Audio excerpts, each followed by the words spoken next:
Le Burkina Faso de nouveau en proie à des violences. 43 villageois ont été tués dimanche au cours de plusieurs attaques dans des localités du nord du pays. Selon des sources locales, il s'agirait de représailles de groupes d'autodéfense à des attaques djihadistes. La correspondance de Kalidoussi.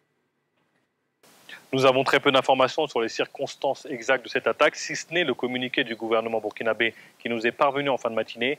Il est indiqué que des hommes armés non identifiés ont attaqué dimanche 8 mars les villages de Dingila et Barga situés dans la région nord du pays. Mais selon plusieurs sources, il s'agirait vraisemblablement d'une attaque menée par des groupes d'autodéfense en représailles à des attentats djihadistes. Le bilan humain est lourd, 43 morts et 6 blessés qui ont été évacués à l'hôpital voisin de Waïgouya. À la suite de ces attaques, le communiqué indique que les forces de sécurité burkinabées ont été dépêchées sur la zone pour y effectuer des opérations de ratissage, alors que les ministres de la Défense et de l'administration territoriale se sont rendus au chevet des victimes. À noter qu'un deuil national de 48 heures a été décrété à compter de ce soir à minuit par le président de la République, Roch Marc Christian Kaboré. Rappelons que depuis le début de l'année 2020, pas moins de 150 civils ont été tués dans des attaques au Burkina Faso, principalement dans les régions nord et du Sahel.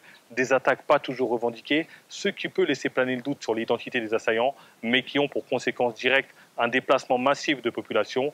Et pour cause, à ce jour, on compte pas moins de 760 000 déplacés internes au Burkina Faso, selon les autorités burkinabées.